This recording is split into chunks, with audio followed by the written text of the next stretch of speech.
여러분 안녕하세요.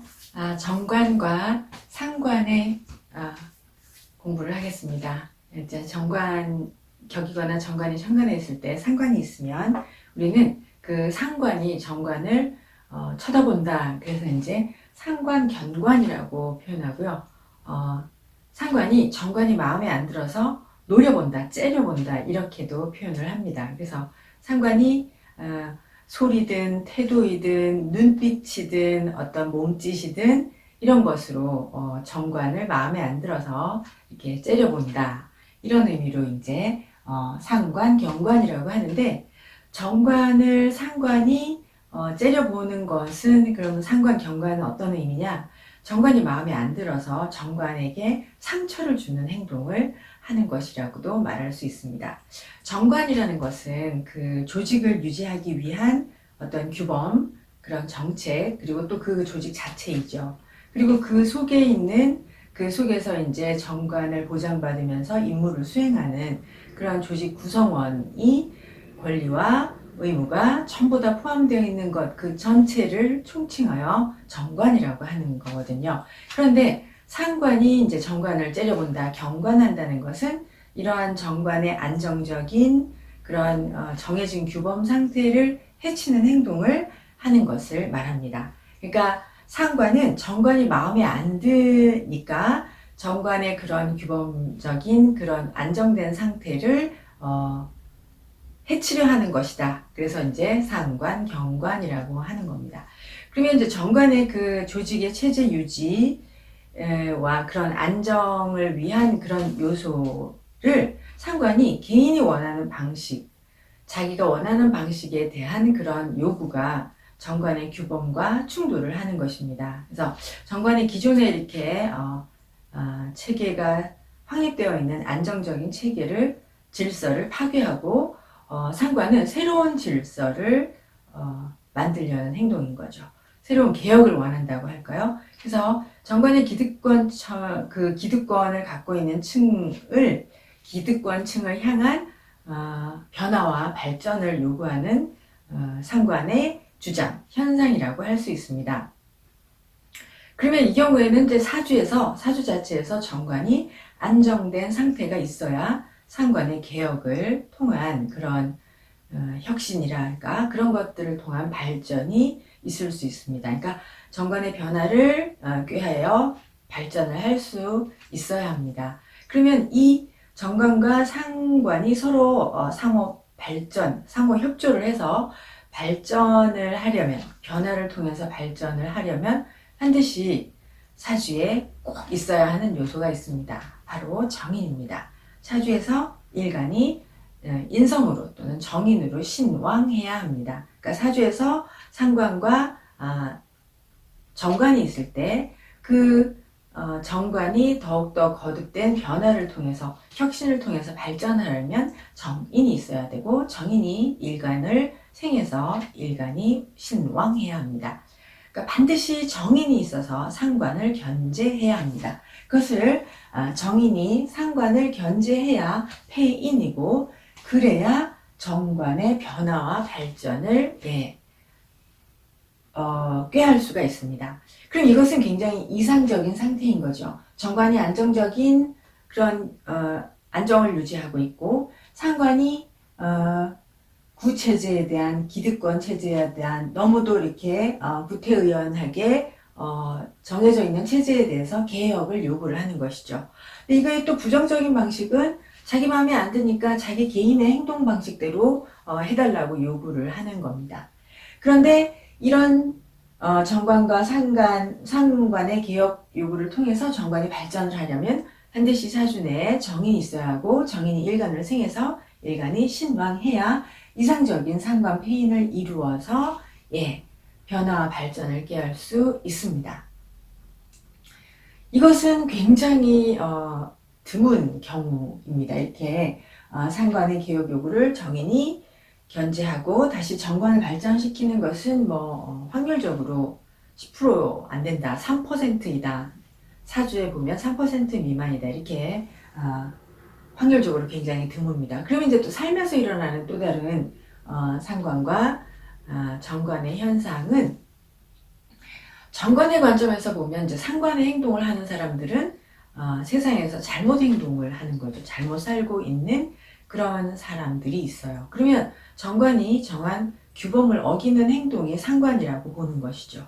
이제 상관 경관을 한다는 것은 세상에 올바른 행동을 하지 않는, 세상에서 잘못된 행동을 하는 것을 이제 상관이라고 합니다. 상관이라는 행동으로. 그럼 이제 이게 상관이 경관을 하면 이 잘못된 행동을 함으로써 세상, 정관을 해치는 것이죠.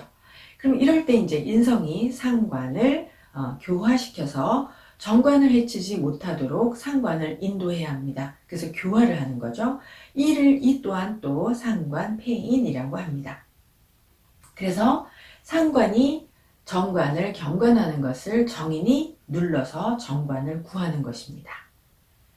그럼 이제 사주 내에 상관이 있고 정관이 있는데 인성이 없다면, 만약에 인성이 없다면 상관이 하는 행동은 상관이 개혁을 요구하는 행동은 잘못된 행동입니다. 그래서 정관은 그 요구를 거절을 하는 것입니다. 다시요. 상관이 정관에게 개혁을 요구하지만 그 사주 내에 정인이 없다면 그것은 세상의 잘못된 행동이니 정관이 그 요구를 인정하지 않고 거절합니다. 다시 상관이 정인이 없으면 관의 뜻을 결국은 거역하는 것이 됩니다. 그래서 상관은 정관이 이제 남편이죠. 그러니까 남편이나 자기가 있는 조직, 자기가 속한 세상을 마음에 안 들어서 개조시키고 변화시키려고 합니다. 그러나 정관이 그 요구를 거절을 하죠. 그러면 이게 드러나는 현상으로 어떻게 드러나냐면 상관 경관을 하는데 정관이 상관의 도전을 받아서 상관에게 상극을 당하면 첫 번째로는 정관이 없어집니다. 그러면 정관이 없어진다라는 말은 사주의 입장으로 이 일간의 개인적인 행동으로는 직장에 다니다가 그 정관이 마음에 안 들어서 내가 직장을 그만두는 겁니다. 그래서 상관 경관이 퇴직을 의미하기도 하고, 또 상관 경관을 하는데 정인이 없으면 남편이 마음에 안 들어서, 여자가 남편이 이것도 마음에 안 들고 저것도 마음에 안 들고 해서 남편을 고치려고 해봤는데 정관이 상관의 요구를 거절을 하면 남편이 싫어서 남편을 떠나는 것도 상관 경관에 해당됩니다. 다시요. 상관 경관을 하면 정인이 없고 상관 경관만 하면 직장을 다니다가 직장이 싫어서 내가 직장을 그만두는 경우가 있다. 또 남편이 마음에 안 들어서 남편을 떠나는 경우도 상관 경관에 된다. 그러니까 그럼 어떻게 되느냐? 그냥 정규적인 직장이 없이 자기 혼자 있는 것이죠. 또는 그래서 실업자가 되기도 하고 정규직이 아닌 비정규직이나 영업직 이런 것들을 하게 됩니다. 또 이제 정관 남편이 이제 부인의 개혁 요구를 상관을 거절하죠. 부인의 요구를 개혁 요구를 즉 상관을 거절을 하면 부인의 경우는 다시 상관 경관을 하면 정관 남편이 싫어서 그냥 내가 내 발로 걸어 나오는 경우가 상관 경관하는 여자들에게 일어나는 현상입니다. 그러니까 이제 상관이 있으면 이제 정관을 향해서 항명을 하는 거고 개혁을 요구를 하는 거죠. 그러면 이제 정관이 너 그 요구를 받아들일 수 없다. 그러니 이제 정관에서는 사직 공고를 하고 이런 지적을 당하고 또는 뭐 관제 고서를 일으키고 또는 이제 여인들의 경우는 이혼을 하기도 합니다. 이제 그런 통변들이 가능하고요. 또 상관경관이 그냥 사주에 있으면은 이렇게 한 곳에 오래 머무르지 않고 이렇게 떠나가고 어떤 사업을 벌려도 빨리빨리 한 2, 3년 하고 또 다른 곳으로 가서 하고 또는 또 상관경관이 있으면 여행 다니는 걸 굉장히 좋아합니다. 남녀공이. 또한 이제 상관경관의 직업 형태를 보면은 영업사원, 배달사원, 프리랜서, 직장이 있어도 외부에서 나가는, 그러니까 외부에서 영업하는 것, 뭐 영업이나 아니면 실적직, 성과급직 이런 것들을 하는 게 상관경관의 직업 형태가 많습니다. 또 이제 상관이 정관의 체제를 개편을 하고 변화를 시키는데 성공을 하려면 상관이 근황을 해야 합니다. 그러니까 근 약하면 상관이 반항으로 여겨지기 때문에 오히려 상관 경관하고도 사주의 일간이 피해를 당합니다. 그러니 상관, 경관을 해서 그 경관을 변화시키는 데 성공을 하려면 일간이 근황한 상태에서 상관, 경관을 해야 한다. 일간이 근약하면 반항으로 여겨지고 피해를 당하고 세월이 아무리 흘러도 그런 정관이 자기의 욕을 받아들이지 않는 것이죠. 그렇기 때문에 반드시 관인, 정관, 정인해서 인성의 생을 받고 일간이 신약해서는 안 되고 근왕해야 합니다. 그 다음에 이제 또 상관, 경관하면 조금 전에 말씀드린 것처럼 이렇게 상관, 경관하면 정관이 없어집니다. 그 말은 조금 전에는 그 직장이 없어지는 것도 상관, 경관에서 정관이 없어지는 것이고요. 이것이 만약에 사주 자체에 있을 때는 우리가 어떻게 통변하냐면 우리가 정관이 양이면, 만약에 정관이 양이면 그러면은 그 편관은 음이 되겠죠. 만약에 상관이 경관을 해서 정관이 없어지면, 없다고 하여도, 그 사주에 없다고 해도 정관이 없어졌기 때문에 그 반대의 음양의 이치에 따라서 반대인 편관이 살아나게 됩니다. 편관의 성향이 살아나게 됩니다. 그럼 이거를 사주의 진로적성으로 생각을 해보면 상관이 경관을 하면 정관이 없어지니까 그 사주는 정관의 직업적성을 향하지는 않는다는 거죠. 진로적성이 정관을 향하지 않는다. 그러면 정관을 향하지 않으니까 편관을 향한다라고 해석을 할 수 있습니다. 그래서 정관은 행정관, 문관, 그러니까 정관이 내부잖아요. 그래서 조직 안 내부를 돌보는 일을 하는데 상관, 경관하면 그런 문관이나 내부를 돌보는 행정관 이런 걸 하지 않는다는 것이죠. 그러면은 정관을 원하지 않으니까 편관을 하게 됩니다.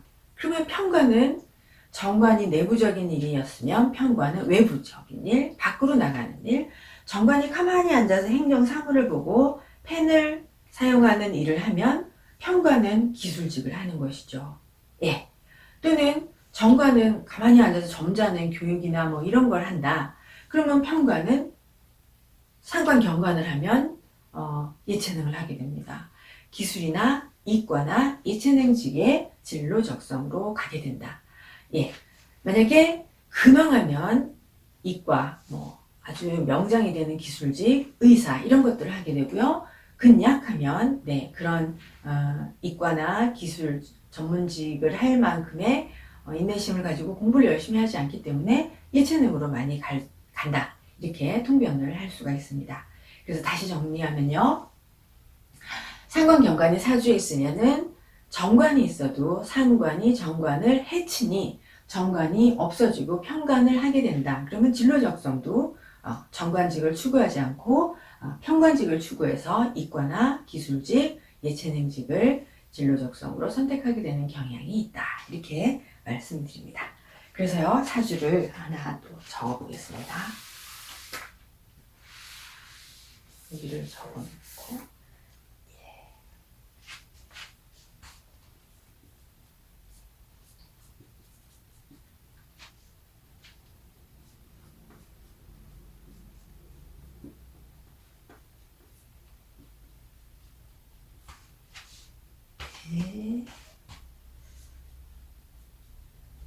별로 대우는 그 다음에 중요하지 않고요. 자, 여자분입니다. 을축, 정해, 정사, 무신. 그러면서 여러분들이 보시기에 이제 근황합니다. 근황하고요. 비견이 있습니다. 그리고 편인이 있어요.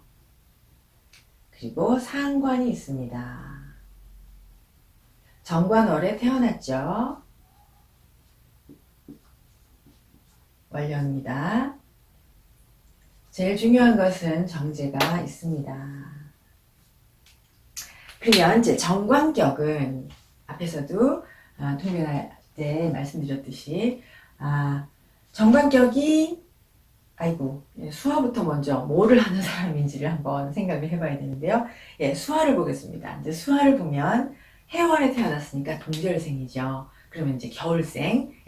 그러면 동절에는 어떤 수화가 구조를 이루어야 하냐면 간목이 정화를 인화해서 그리고 신금을 재려내고 무토나 술토로 동절의 수화를 중화해야 합니다. 미제를 이루어야 되는데 지금 이 사주는 이제 신금이 없고 신중에 경금이 있어요. 네. 그리고 간목은 없고 을목이 있습니다. 그래서 해중에 간목이 있다고 보시고 해중에 간목과 을목으로 이제 인화를 하니까 이 정화의 불기운이 결코 약한 것이 아닙니다. 그렇기 때문에 실력이 없는 사람은 아닙니다. 그리고 동절 미제가 성립이 되었는데 신금이 아니고 이제 경금을 한다는 것은 동절의 신금이 완성품이고 어른이에요. 그럼 경금은 원재료이거나 아니면 노약자입니다. 그래서 이 사람은 노약자를 다루는 사람입니다. 미성년이나 아니면 학생이나 미성년이나 노약자를 다루는 사람입니다. 그래서 이분은 의사예요. 그래서 동절에 신금이 있어야 했는데 신금은 없고 경금이 있으니까 이 사람은 노약자나 뭐 어린이, 미성년 이런 사람들을 다루는 것이다. 다루는 사람이다.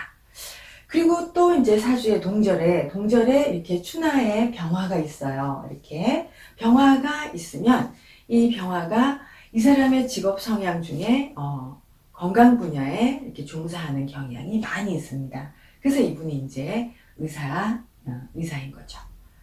그 다음에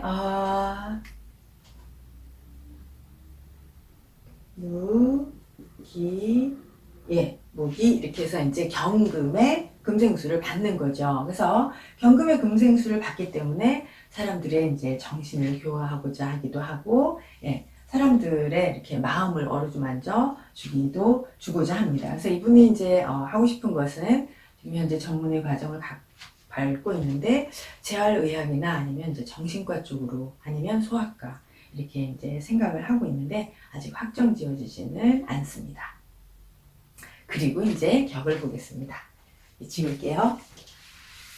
지우고 격으로는 해월에 출생하였으니 정관격입니다. 그럼 정관격은 상신을 재성을 상신으로 그래서 정제의 상신이 있습니다. 길격이 상신이 있다는 것은 좋은 환경에 나고 좋은 부모를 만나고 좋은 교육을 받는다 이렇게 생각을 합니다. 그러니까 주변의 환경이 자기에게 유리하게 항상 돌아가는 것이죠. 그래서 정제상신이 있고요. 그리고 정관격은 정인용신입니다.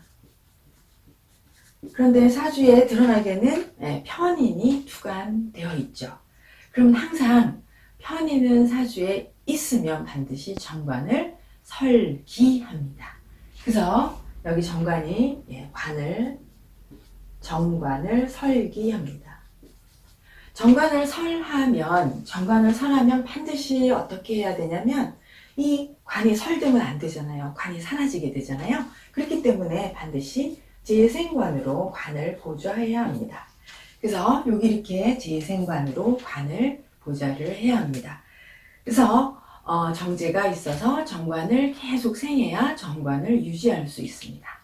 그럼 이 말은 무슨 의미냐면 자기 소속에 충성하고 자기 윗사람에게 충성하고 중요한 건 이 사람은 이제 의사이니까 환자에게 아주 친절하게 최선을 다해야 합니다. 그러니까 조직에 충성해야 하고 환자나 고객에게 최선을 다해서 친절해야 합니다. 근데 이제 이분이 여기 상관이 있잖아요. 그래서 이제 정관격인데 상관이 경관하였습니다.